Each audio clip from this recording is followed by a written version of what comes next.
cannot stay competitive in Right. this new age, Right. then the country loses out.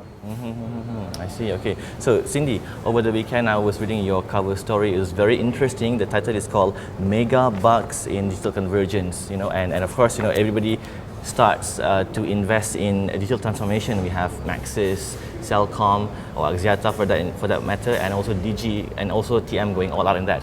Now, what does this really mean for the consumers? Are we going to be seeing a cheaper data bills when they invest in these digital transformation technologies?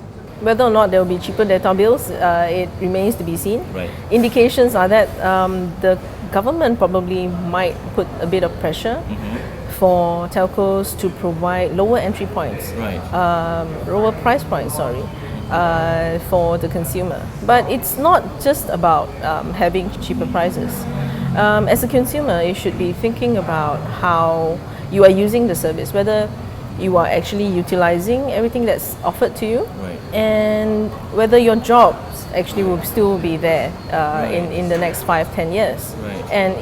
and what other skills you need to have to stay relevant. Okay, so Cindy, you talk to the big boy players, about the need to invest in digital transformation, which will require huge capex. Now, one of them is saying that there is a need to balance between the investment and also getting the returns. Now, what does that mean for the players?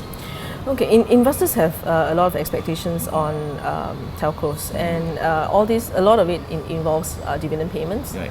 But dividend payments take away, essentially, it's take away money that you could have gone into investing in new technology, and to bring in new income streams for the telcos. So if a lot of money needs to go to dividends, you have less money for you to put into investments Or that capex. might or might not actually give you new revenue in Right. future. So it's something that telcos need to carefully balance.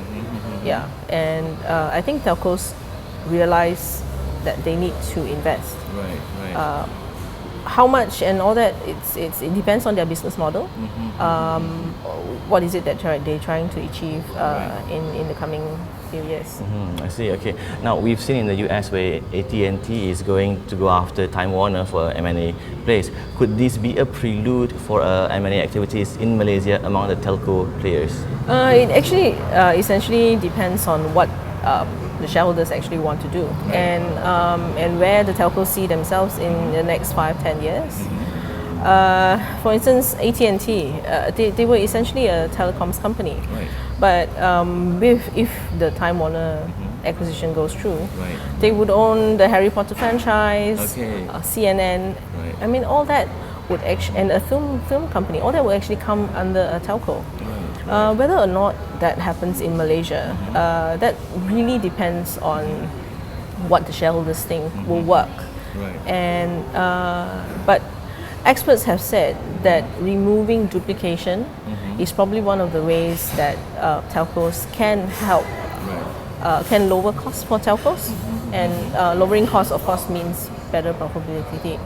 And I think there's also a shareholding structure and you can see there's some cross shareholding, and because of that, actually, there's been a lot of speculation on what could happen.